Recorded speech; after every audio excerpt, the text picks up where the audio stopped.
Donc on va faire un petit retour en arrière. Vous allez voir pourquoi, vous allez comprendre tout de suite pourquoi. Quand j'ai commencé ce parcours, j'ai tout de suite pris conscience que le mandala que j'avais créé devant moi, par intuition, par inspiration, c'était justement le mandala qui provoquait l'activation du corps de cristal et en même temps sa descente et son intégration dans le 6e chakra. Et bien évidemment, je me suis demandé tout de suite comment ça se fait que je commence. Enfin, je ne savais pas que je commençais ce parcours d'éveil du corps de cristal, mais je savais que je commençais un nouveau parcours.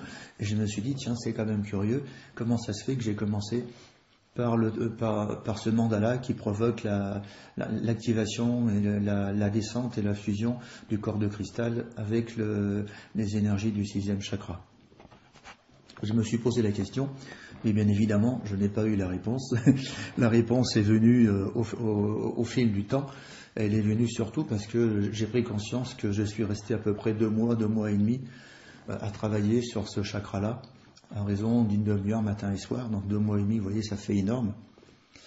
Et c'est seulement au bout de ce travail de 2 mois et demi, j'ai rencontré tellement de couches, de difficultés, tellement de couches d'obscurité qui étaient portées, qui étaient gravées, imprégnées dans ce chakra, que j'ai fini par comprendre tout au long de ce parcours et aussi pendant ce parcours.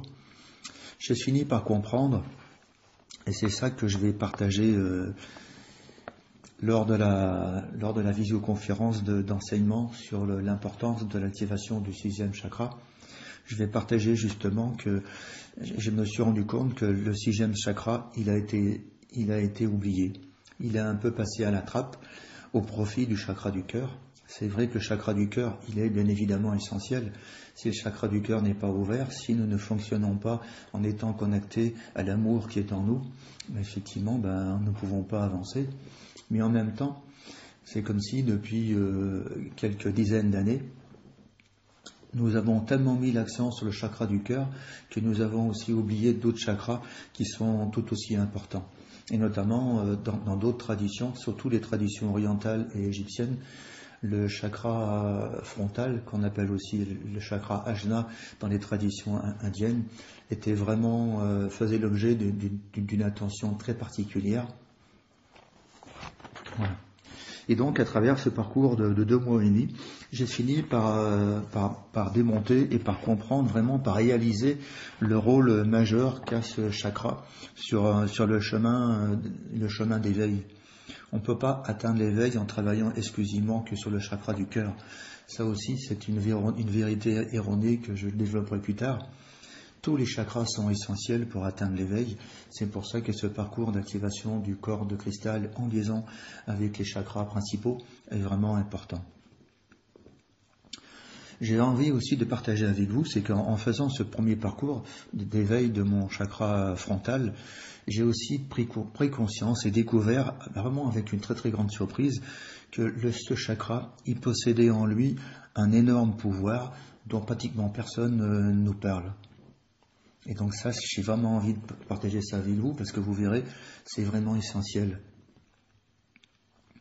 Et une fois que j'ai pris conscience de ce pouvoir, et que j'ai commencé à regarder, mais comment il fonctionnait ce pouvoir, j'ai tout de suite été effaré. Oui, effaré, je pèse mes mots.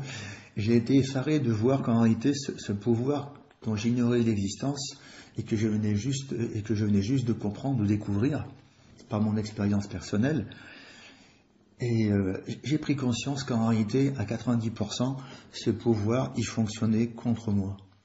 Il fonctionnait contre moi d'abord parce que j'ignorais son existence, et il fonctionnait contre moi parce que je n'étais pas capable de l'utiliser pour moi. Et donc je me suis rendu compte que depuis des années, depuis des vies et des vies, cet immense pouvoir du 6e chakra se retournait constamment contre moi, et en réalité, il me piégeait dans la souffrance, il me piégeait dans un regard très difficile par rapport à moi-même, et en même temps, ce pouvoir non utilisé, ou utilisé, je dirais, négativement contre moi à mon insu, c'était aussi ça qui m'empêchait d'évoluer. Donc, c'est vraiment ce chakra est vraiment un chakra essentiel, car lorsque vous ne connaissez pas le pouvoir et vous ne savez pas l'utiliser, effectivement, tu ne peux que rester piégé dans la souffrance et tu ne peux pas avancer véritablement sur le chemin de l'éveil véritable. Pour moi, l'éveil véritable, c'est l'éveil à l'amour. C'est pour ça qu'actuellement, même si vous avez beaucoup travaillé sur vous, à travers de nombreuses techniques, vous faites peut-être encore comme moi je l'ai fait pendant 30 ans, le constat que vous travaillez beaucoup, vous donnez beaucoup d'énergie, vous y passez beaucoup de temps, beaucoup d'argent aussi, mais qu'en réalité les résultats que vous pourriez espérer ne sont pas au rendez-vous. Voilà, c'est pour ça que j'ai envie de partager et vous montrer un autre regard, une autre façon de voir les choses, une autre façon de voir l'amour et d'avancer sur une nouvelle voie d'éveil.